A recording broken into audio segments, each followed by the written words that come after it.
आणि मल्हार सोबत आज काय नवीन? मल्हार काय नवीन तू सांग? तिळगुळाची पोळी. बरोबर. संक्रांतीच्या सगळ्यांना खूप खूप शुभेच्छा. तिळगुळ तिळगुळ घ्या. Very good. आमच्याशी ओके. तिळगुळाची पोळी करण्यासाठी 250 ग्रॅम तीळ, त्याच्या निम्मे शेंगदाणे असे छान खमंग भाजून घेतले. पहिले तीळ भाजून घेतले. चटचट तीळ उडेपर्यंत छान भाजून घ्यायचे. तीळ भाजून झाल्यानंतर त्याचप्रमाणे शेंगदाणेसुद्धा आपल्याला भाजून घ्यायचे आहेत. हे इथे व्हिडिओ दाखवल्याप्रमाणे शेंगदाणे मी तिळाच्या निम्मे घेतले होते, म्हणजे 125 ग्रॅम शेंगदाणे घेतले होते आणि ते सुद्धा छान भाजून घेतले. दोन्ही भाजून झालं. थंड होईपर्यंत पीठ मळून घ्यायचं. 2 ते 2.5 वाट्या गव्हाचं पीठ, त्याच्यामध्ये 1 वाटीभर मैदा याप्रमाणे घेऊन चवीप्रमाणे त्याच्यामध्ये मीठ घालायचं. मीठ घातल्यानंतर 2 चमचे कच्चं तेल घालून संपूर्ण पिठाला हाताने छान असं क्रमकोट करून घ्यायचं.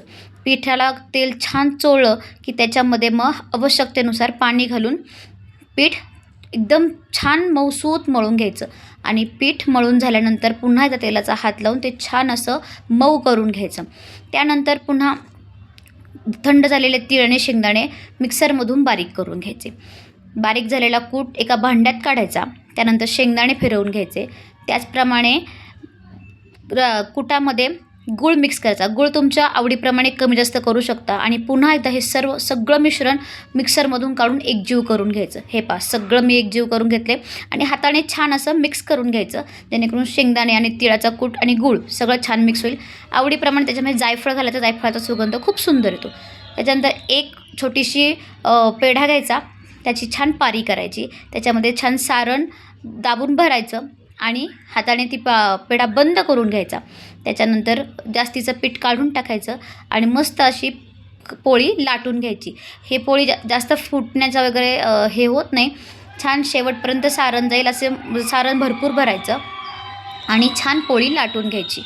पोळी लाटून झाली की मंद गॅसवरती या पोळ्या भाजायच्या. खूप आच मोठी ठेवायची नाही, कारण त्याच्यामध्ये गूळ असतो. गूळ वितळला की मग पोळी जळण्याची शक्यता असते. त्यामुळे अगदी मंद गॅसवरती निगोतीने ह्या पोळ्या करायच्या. खूप सुंदर खमंग अशा या पोळ्या तयार होतात आणि बरेच दिवस टिकतात. त्याच्यामुळं या पोळ्या तुम्हीसुद्धा एकदा नक्की ट्राय करून बघा. त्याचप्रमाणे इथे नैवेद्यासाठी तिळाची पोळी, बटाट्याची पिवळी भाजी, त्याच्यानंतर फोडणीचं वरण भात असा बेत केला होता. यात पोळीवरती साजूक तूप टाकलं ना, काय पोळी लागते. तुम्हीसुद्धा एकदा नक्कीच करून पहा. त्यानंतर छान अशी खणांची पूजा केली, खण मांडले आणि छान पुजून घेतले. ओसा तयार करून घेतला आणि केलेला नैवेद्य आमच्या मंदिरातसुद्धा भैरवनाथाला दाखवला. त्याच्यानंतर आम्हीसुद्धा दोघीजणी सासूसुना तयार होऊन छान मंदिरात ओसायला गेलो होतो. आपल्या संस्कृतीमध्ये प्रत्येक सणाला एक महत्त्व आहे आणि ते त्याच पद्धतीने साजरे केले पाहिजेत, नाही का?